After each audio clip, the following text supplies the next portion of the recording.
예수님의 생애에 최대의 위기가 닥쳐왔습니다. 십자가의 죽음을 앞두고 영적으로 육적으로 엄청난 고통을 겪고 계셨습니다. 그래서 주님께서는 믿음직스럽지도 못한 제자들에게조차 당신의 깊은 마음의 고통을 토로하시면서 부탁하십니다. 내 마음이 심히 고민하여 죽게 되었으니 너희가 여기 머물러 깨어 있으라. 그리고는 조금 더 앞으로 나아가셔서 간절히 하나님 앞에 기도합니다. 아버지요, 아버지께는 모든 것이 가능하오니 이 잔을 내게서 옮기시옵소서. 하지만 내 원대로 마옵시고 아버지의 원대로 하옵소서. 땀방울이 핏방울이 되기까지 그렇게 깊이 기도하시다가 예수님께서 돌아와 보니까 제자들은 정신없이 잠을 자고 있었습니다. 그 모습을 보시고는 탄식하며 이렇게 말씀하셨습니다. 시몬아, 자느냐? 내가 1시간도 깨어 있을 수 없었더냐? 시험에 들지 않게 깨어 있어 기도해라. 마음은 원이로되 육신이 약하구나. 한번 따라해 보시겠습니다.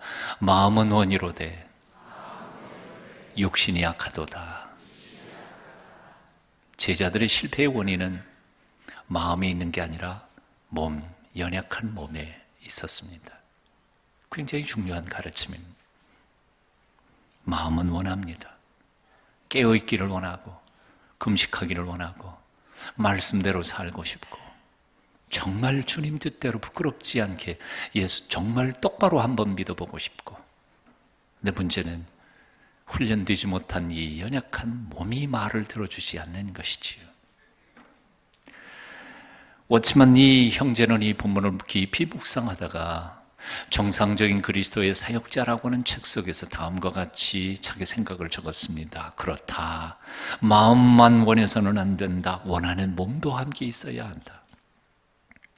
마음만 원하는 사람은 결코 주께서 원하시는 일꾼이 될 수 없다. 주께서 깨어있기를 원하실 때 언제든 깨어있을 수 있는 훈련된 몸을 가진 사람만이 하나님께서 온전히 들어쓰실 수 있는 온전한 일꾼이 되는 법이다. 그렇습니다. 원하는 마음만 가지고는 하나님이 들어쓰시는 일꾼이 될 수 없습니다. 훈련된 몸도 함께 있어야 합니다. 그래야 하나님께서 들어쓰시는 온전한 하나님의 사역자가 될 수 있다는 말입니다. 솔직히 말해서 우리 중에 원하지 않는, 정말 하나님 뜻대로 살고 싶지 않은 사람이 있습니까? 아무도 없어요.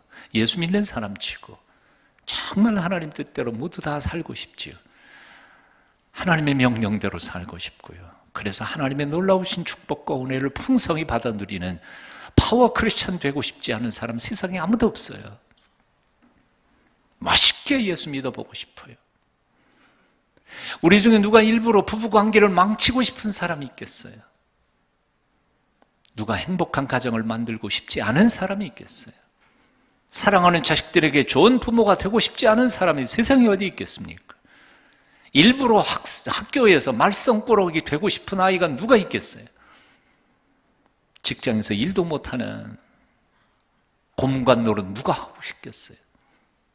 문제는 뭐예요?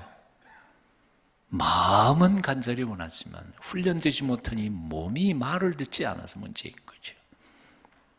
그래서 훈련이 필요하다는 겁니다. 세상에서도 학교에서도 교회에서도 가정에서도 우리는 훈련이 필요하다고 말입니다. 대한민국 군인이 저절로 좋은 병사가 되지는 못합니다. 5주 기초 훈련을 받은 후에도 제대할 때까지 계속 반복해서 수많은 훈련들을 합니다. 재직훈련, 사격훈련, 집중훈련, 유격훈련, 공수훈련, 수많은 훈련들을 거치고 몸을 들들 볶아서 단련한 후에야 나라를 지키는 훌륭한 군인이 될 수 있는 법입니다.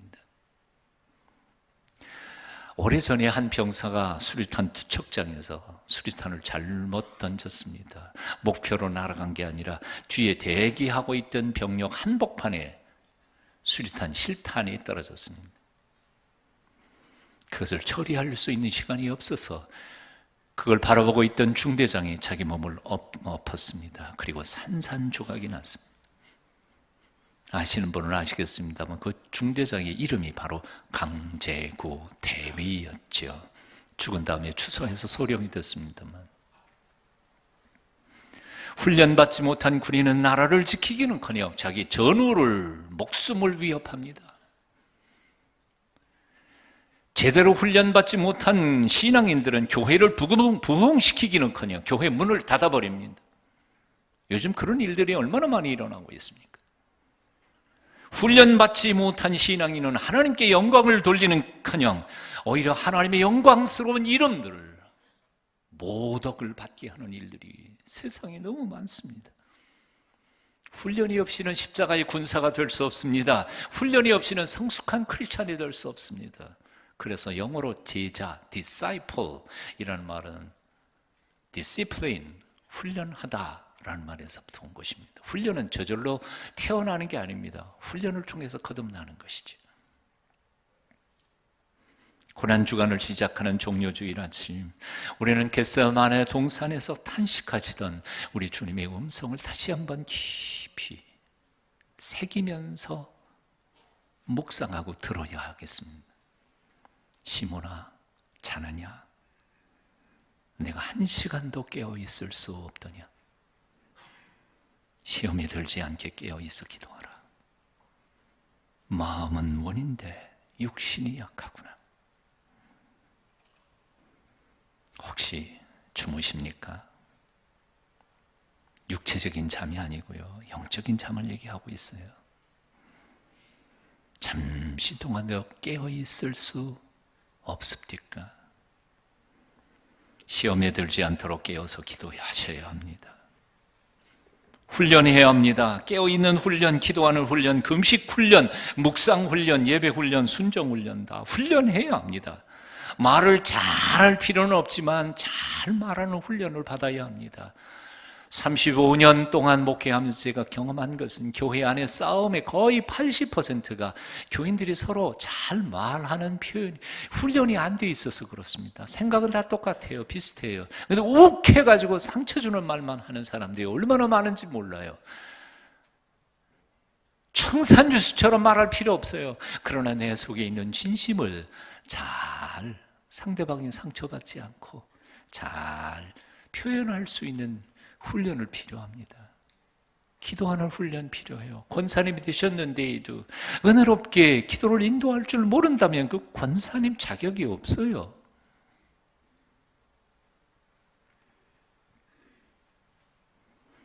어머니 학교, 아버지 학교 훈련 받아야 합니다. 큐티 학교, DDS, 제자 학교 다 훈련 받아야 합니다. 훈련 받기를 사모하십시오. 그리고 훈련 피하지 마십시오. 도망가지 마십시오. 어떤 분이 저한테 그러더라고요. 목사님 늙음하게 검도를 시작하시는데 검도 힘들지 않으세요?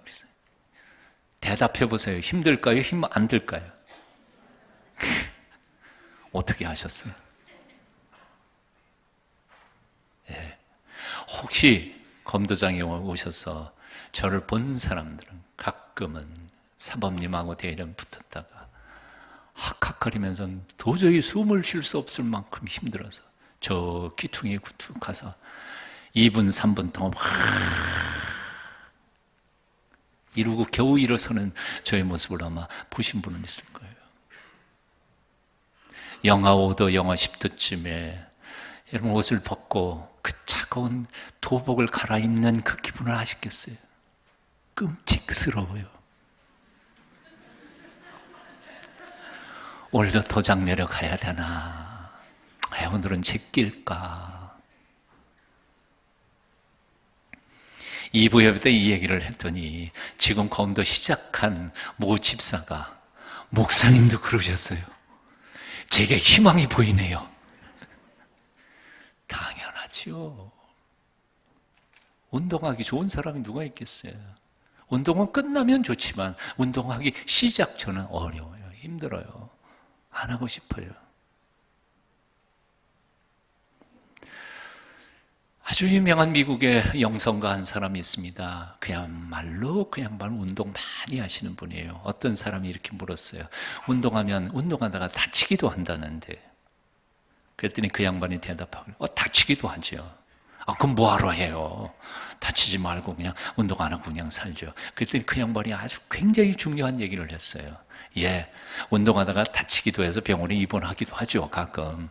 그런데 저는요, 차라리 그게 낫다고 생각해요. 운동 안 하고 빌빌 골골 그래서 온갖 질병 다 걸려가지고 마지막으로 병원에 들어가고 숨도 제대로 못 쉬면서 병원에 입원해서 죽을 때만 기다리는 그것보다는 차라리 내가 운동하다가 다리 하나 부러져서 한 2, 3일 있다가 나오는 한에 있어도 난 운동하는 게 더 나을 거라고 생각합니다. 여러분 생각이 어떠세요? 운동 안 해가지고 빌빌 벌고 뭐 고혈압에 무슨 병 다 걸려가지고 병원에 들어가서 남은 노년을 그냥 병원에서 더 보내실래요? 아니면 차라리 다리 부러지는 한에 있어도 뛰다가 건강한 모습으로 뛰다가 하나님 나라 가실래요? 오늘 결심해야 될 것 같아요. 운동하십시오. 이것은 육체적인 운동만을 얘기하는 게 아니라 경건의 훈련도 역시 마찬가지입니다. 젊은 시절 훈련소에 갔더니 훈련소 연병장에 이렇게 써 있었습니다. 훈련소에서 땀을 적게 흘리는 자는 전쟁터에서 피를 많이 흘린다. 겁나지 않으세요? 훈련 마치고 전방부대에 제가 배치됐습니다. 그때 도끼 만행 사건이 있었습니다. 여러분 나이 드신 분들은 알아요. 그래서 최전방 진지로 투집해가지고 실탄 다 받고 이제는 전쟁이구나. 그 순간에 제 마음속에 훈련소에 그 생각이 났어요.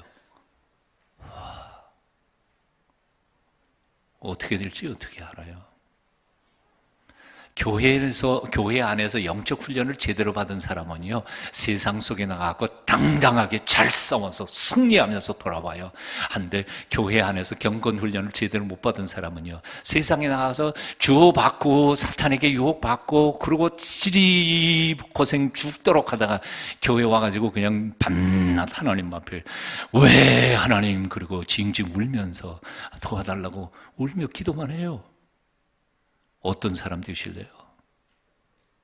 예. 파워 크리스천 되시기를 축원합니다. 밤낮 뺀질 훈련 받을 때는 도망다니다가 결국 얻어 터지고 맞아서 겨우 하나님 살려주세요 이 정도 기도만 겨우 하는 사람이 되지 말고 교회에서 하는 모든 훈련 다 받으세요. 어머니는 다 어머니 학교 하시고 아버지는 다 아버지 학교 하시고 모든 성도들은 다 큐티 학교, 큐티 다 훈련 받으시고 아멘 하시는 분이 한 분도 없으시네요. 한번 아멘 해보십시다. 아멘. 훈련이요. 무엇보다 먼저 사도 바울은 깨어있음에 대하여 로마 교인들에게 간곡하게 부탁하고 있음을 봅니다. 로마서 13장 11절부터 14절까지입니다. 여러분 같이 한번 읽어보시겠습니다. 시작. 또한 너희가 이 시기를 알거니와 자다가 깰 때가 벌써 되었으니 이는 이제 우리의 구원이 처음 믿을 때보다 가까웠습니다. 밤이 깊고 낮이 가까웠으니 그러므로 우리가 어둠의 일을 벗고 빛의 갑옷을 입자. 낮에와 같이 단정히 행하고 방탕하거나 술 취하지 말며 음란하거나 호색하지 말며 다투거나 시기하지 말고 오직 주 예수 그리스도로 옷 입고 정욕을 위하여 육신의 일을 도모하지 말라. 공동 번역에는 이렇게 쉽게 번역이 됐습니다. 제가 읽어드릴게요. 여러분은 지금이 어느 때인지 알아야 합니다. 잠에서 깨어날 때가 왔습니다. 지금은 우리가 처음 믿던 때보다 구원이 더 가까이 다가왔습니다. 밤이 거의 새어 낮이 가까웠습니다. 그러니 어둠의 행실을 벗어버리고 빛의 갑옷을 입읍시다. 진탕 먹고 마시고 취하거나 음행과 방종에 빠지거나 분쟁과 시기를 일삼거나 하지 말고 언제나 대낮으로 생각하고 단정하게 살아갑시다. 주 예수 그리스도로 온몸을 무장하십시오. 그리고 육체의 정욕을 만족시키려는 생각은 아예 하지 마십시오. 아무리 힘센 장수로 할지라도요, 잠잘 때에는 어린 꼬마도 이길 수가 없어요. 아무리 똑똑하고 지혜로운 사람이랄지라도 잠에 취해 있고 술에 취해 있을 때에는 어리석은 사람의 지혜를 이길 수가 없어요. 게으름뱅이는 해가 중천에 떴어도 아직도 멀었다고 말합니다. 하지만 부지런한 사람은 새벽녘에 일어나서 서두릅니다. 남들은 모두 다 일어나 열심히 뛰고 달리는데 아직도 이불 속에서 꿈만 꾸고 있다면 그 인생이 과연 성공할 수 있겠습니까?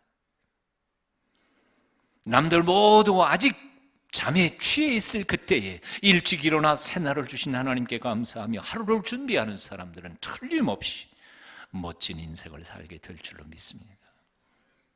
당신은 어떤 사람입니까? 남들 다 일어났는데 아직도 꿈속을 헤매고 있는 사람입니까? 아니면 남들보다 조금이라도 더 일찍 일어나 하루를 신나게 시작하는 사람입니까? 잠에는 꼭 육체의 잠만 있는 것은 아닙니다. 영적인 잠도 있습니다. 술에 취해 정신을 잃은 것도 잠입니다. 마약에 취한 것, 성적인 욕망에 취한 것, 돈에 취한 것, 명예, 욕에 취한 것 다 사실은 중독입니다. 세속의 것에 너무 취한 것 중독입니다. 성경을 깊이 연구해 보면 중독 중에 가장 큰 중독이 뭔고 하니 자기 중심주의, 이기심의 중독이라고 말합니다. 자기밖에 모르는 사람, 이기심이 하나님도 모르고 이웃도 모르고 현실도 제대로 감각을 가지지 못한 채 자기 속에 파묻혀서 살아가는 것, 중독이 세상에 존재하는 모든 죄악의 깊은 뿌리 속에는 바로 이 자기중심주의, 이기심이 뿌리박고 내려 있습니다. 여러분은 혹시 무엇에 취해 있습니까? 정신을 차려야 합니다. 깨어야 합니다. 사도 바울은 어둠의 일을 벗고 빛의 갑옷을 입자고 선포합니다. 아침에 일어나면 우리는 잠옷을 벗고 양치질하고 겉옷을 입습니다. 해가 중천에 떴는데도 아직 자목바람으로 길거리를 활보하고 있는 사람이 있다면 정상적인 사람이 아닐 것입니다. 세상에 가장 보기 싫은 모습 중에 하나가 남들은 새날을 시작하며 바쁘게 출근하고 있는데 술이 비틀비틀 취해서 주정버리는 사람, 길거리에서. 얼마나 불쌍한 사람입니까? 저는 아침 새벽 기도에 나올 때 밤새도록 술 먹고 아침에 그 새벽녘에 비틀거리고 있는 젊은이들을 너무너무 자주 봅니다. 이 대학로에서. 불쌍한 사람들이고 참 가슴 아픈 일들이에요. 어거스틴은 술 취하고 방탕하던 시절에 어린아이들의 찬송가 소리, 집어서 읽어라, 집어서 읽어라, 후렴 반복되는 그 찬송가 소리에 정신이 번뜩 들었습니다. 그리고 옆에 있던 성경을 폈습니다. 펴는 순간 조금 전에 읽었던 사도 바울의 로마서 13장 11절 이하가 눈앞에 딱 보였습니다. 너희가 이 시기를 알거니와 자다가 깰 때가 벌써 되었으니 이는 이제 우리의 구원이 처음 믿을 때보다 가까웠습니다. 밤이 깊고 낮이 가까웠으니 그러므로 우리가 어두움의 일을 벗고 빛의 갑옷을 입자. 낮에와 같이 단정히 행하고 방탕하거나 술 취하지 말며 음란하거나 호색하지 말며 다투거나 시기하지 말고 오직 주 예수 그리스도로 옷 입고 정욕을 위하여 육신의 일을 도모하지 말라. 철퇴처럼 그의 머리니 그 말씀이 내 던져지고 그 순간 정신이 번쩍 난 이 사람이 그 순간부터 삶을 고치기 시작합니다. 그래서 결국 탕자가 성자가 되어 하나님의 거룩한 일꾼으로 쓰임을 받습니다. 고난주간이 시작되는 종려주일 아침입니다. 영혼의 잠을 깨고 거룩하고 경건한 훈련으로 이 한 주간을 살게 되시기를 빕니다. 평소 새벽기도 안 했던 분들도 이번만큼은 새벽을 깨우며 하나님 앞에 나와 보십시오. 혹시 몸이 불편하거나 병이 들었거나 움직이기가 힘드신 분들은 집에서 어떻습니까? 깨어 일어나 거실이라도 나가서 방송 놓고 하나님 이름을 한번 불러보십시오. 십자가 앞에서 자기 자신의 내면의 세계를 정직하게 들여다보며 자기 속에 정말 무엇이 들어있는지, 욕망인지 돈인지 쾌락인지 명예욕인지 아니면 정말 예수 그리스도께서 내 마음속에 계시는지 깊이 성찰하며 회개하며 하나님 앞에 한 단계 성숙해지는 아름다운 계절로 보내실 수 있게 되기를 축원합니다. 오늘 본문에서 예수님께서는 시험에 들지 않게 깨어있어 기도하라고 명령하십니다. 그런데 이 말씀을 깊이 묵상하다가 보면 경건 훈련에 있어서 아주 중요한 두 가지 테마 그리고 두 가지의 방향을 우리는 받습니다. 깨어있음과 기도, 이 두 가지 속에 하나님께서 오늘 우리에게 명령하시는 말씀이 있습니다. 기도란 무엇일까요? 하나님 앞에 마음의 문을 여는 것입니다. 그리고 내 뜻이 아니라 하나님의 뜻이 이루어지기를 갈망하는 것이 진정한 온전한 기도의 모습입니다. 우리는 그동안 기도 그러면 내 뜻을 하나님 앞에 관철시키려고 하나님을 설득시켜 보려고 기도를 했지만 사실 진정한 기도는 예수님께서 우리에게 보여주신 겟세마네 기도, 내 뜻대로 마옵시고 아버지의 원대로 하소서. 왜냐하면 아버지의 뜻이 이루어지는 것이 내게도 더 복된 길인 줄 믿기 때문입니다. 깨어있음이라고 하는 것은 기도가 하나님을 향하여 열려있고 깨어있음이라고 한다면 여기 깨어있음이라고 하는 것은 자던 사람이 깨면 어떻게 해요? 현실이 눈에 보이는 거죠. 눈앞에 잠 깬 사람을 보면 현실이 눈에 보여요. 그리고 눈앞에 사람들이 세상에 나 혼자 있는 게 아니고 꿈속에서는 나 혼자 있지만 세상에 나 혼자 있는 게 아니라 하나님이 내게 사랑하라고 보내주신 곁에 수많은 사람들이 있음을 보게 되는 것이지요. 다시 말해서 기도는 그저 내 뜻을 관찰하는 것이 아니라 하나님을 향해 눈을 열고 당신의 뜻이 이루어지기를 간구하는 것이 기도라는 것입니다. 깨어있음이라고 하는 것은 그저 눈만 멀뚱멀뚱 뜨고 있다는 말이 아니라 양심과 영성을 깨워 우리의 현실과 이웃을 똑바로 바라본다는 것입니다. 마음의 눈을 열어 하나님을 바라보십시오. 우리를 향하신 당신의 거룩한 섭리와 계획 앞에 순종하기를 결단하십시오. 주께서 하셨던 것처럼 내 뜻대로 마옵시고 아버지의 원대로 하옵소서. 온전한 기도를 드리실 수 있게 되기를 축원합니다. 동시에 마음의 눈을 열어 눈앞에 있는 현실을 똑바로 바라보십시오. 하나님이 함께 있도록 허락하신 사람들, 그들의 고통과 신음소리와 그리고 연약함을 돌아보십시오. 그들을 섬기십시오. 이것이 참으로 영성으로 깨어있는 상태를 표현하는 말입니다. 하나님을 향하여 기도의 문을 열고 이웃과 세상을 향하여 각성의 눈을 열어 온전히 하나님을 사랑하고 이웃을 섬길 때 우리는 어떤 시험과 유혹이 닥쳐온다 할지라도 우리는 넉넉히 이기게 될 줄로 믿습니다. 자타가 공인한 아름다운 세계적 여배우 한 사람이 있었죠. 오드리 헵번이라고 하는 여인입니다. 외모만이 아니라 인생 전체가 그 마음 아름다웠던 여인이었습니다. 그가 남긴 유언은 정말 아름다운 유언이었습니다. 그런 이렇게 고백했다고 그러죠. 아름다운 입술을 갖고 싶으면 친절한 말을 해라. 사랑스러운 눈을 갖고 싶다면 사람들에게서 좋은 점을 찾아보아라. 날씬한 몸매를 갖고 싶으면 너의 음식을 배고픈 사람과 나누라. 아, 이거 진리인 것 같아요. 그죠? 지 혼자 너무 열심히 먹으니까 살이 뚝뚝하게 찌죠. 괜한 얘기를 했나요? 저 몸무게 좀 나가시는 분들은 상처 덜 받으시길. 아름다운 자세를 갖고 싶으면 결코 너 자신이 혼자 걷고 있지 않음을 명심해서 걸어라.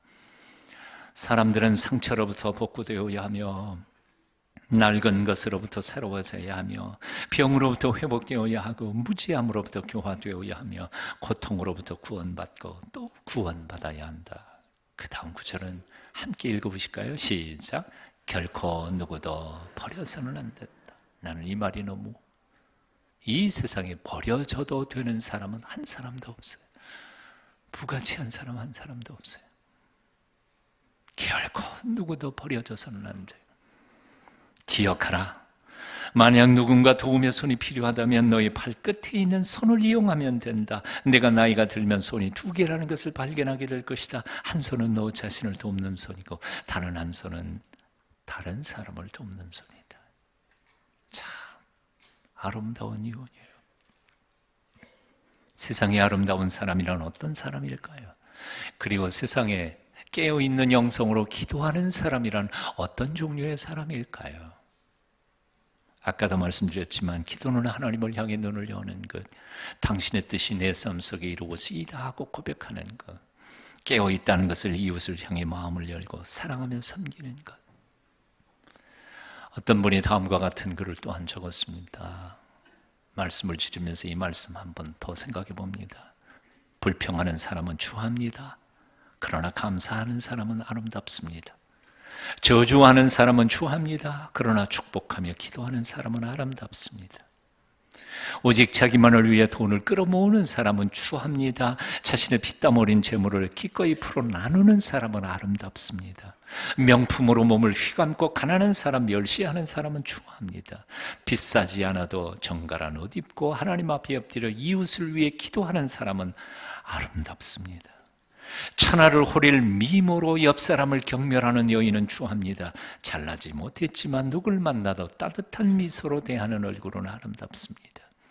물러날 때에 사람들을 핑계대며 눌러붙어 있으려는 사람은 추합니다.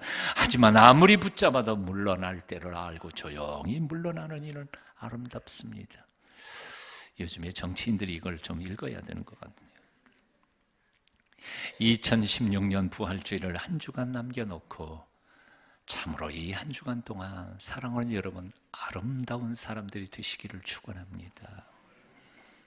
고난 주간 동안에 깊이 기도하고 영성이 깨어서 하나님을 만났던 모세의 얼굴이 영광의 빛으로 빛났던 것처럼 다음 주 주일 아침 여러분들의 얼굴을 볼 때 여러분의 얼굴이 영광의 빛으로 빛나게 되기를 기대해 봅니다. 하나님께서 그렇게 바꿔주실 줄로 믿습니다. 기도하겠습니다. 눈 감고 기도할 때에도 우리는 아버지 앞에서 오직 내 뜻만 관철시키기를 노력했습니다. 눈을 떠서도 내 곁에 아프고 힘든 이들을 바라보지 못했던 이기심, 주님 용서하여 주시옵소서. 이제부터는 눈 감고 기도할 때마다 내 뜻이 아니라 아버지의 뜻을 바라게 하여 주시고 눈을 떠서도 연약한 이들을 돌아보며 섬기는 성숙한 신앙인들이 되도록 우리를 도와주시옵소서. 예수님 이름으로 기도합니다.